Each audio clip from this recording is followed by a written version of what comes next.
முதல் வாசகம். நாங்கள் கடவுளின் பணியாளர்கள் என்பதை எங்கள் நடத்தையால் காட்டுகிறோம். திருத்தூதர் பவுல் கொரிந்தியருக்கு எழுதிய 2ஆம் திருமுகத்திலிருந்து வாசகம். அதிகாரம் 6 இறைவசனங்கள் 1 முதல் 10 முடிய. சகோதரர் சகோதரிகளே, நீங்கள் கடவுளிடமிருந்து பெற்றுக்கொண்ட அருளை வீணாக்க வேண்டாம் என அவரோடு இணைந்து உழைக்கும் நாங்கள் கேட்டுக்கொள்கிறோம். தகுந்த வேளையில் நான் உமக்கு பதிலளித்தேன், விடுதலை நாளில் உமக்கு துணையாயிருந்தேன் என கடவுள் கூறுகிறார். இதுவே தகுந்த காலம், இன்றே மீட்பு நாள். எவரும் குறைகுறா வண்ணம் எங்கள் திருப்பணியை ஆற்ற விரும்புகிறோம். எனவே நாங்கள் எவருக்கும் இடையூறாக இருப்பதில்லை.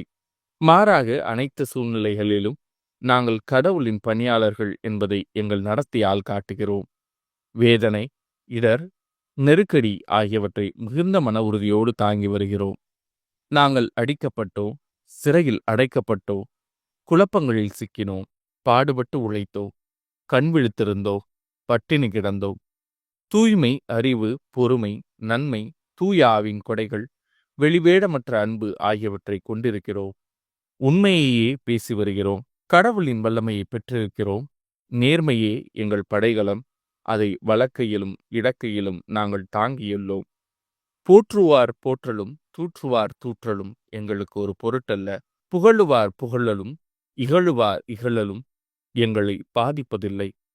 ஏமாற்றுவோர் என அவர்களுக்கு தோன்றினாலும் நாங்கள் உண்மையான பணியாளர்கள். அறிமுகமல்லாதோர் என தோன்றினாலும் எல்லாரும் எங்களை அறிவர். செத்து கொண்டிருப்பவர்கள் என தோன்றினாலும் நாங்கள் வாழ்ந்து கொண்டிருக்கிறோம். கொடுமையாக தண்டிக்கப்பட்டோர் என தோன்றினாலும் நாங்கள் கொல்லப்படவில்லை. துயருற்றோர் என தோன்றினாலும் நாங்கள் எப்போதும் மகிழ்ச்சியாக இருக்கிறோம்.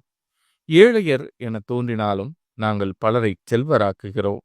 எதுவும் இல்லாதவர் என தோன்றினாலும் நாங்கள் எல்லாவற்றையும் பெற்றிருக்கிறோம். இது ஆண்டவரின் அருள்வாக்கு. இறைவா, உமக்கு நன்றி.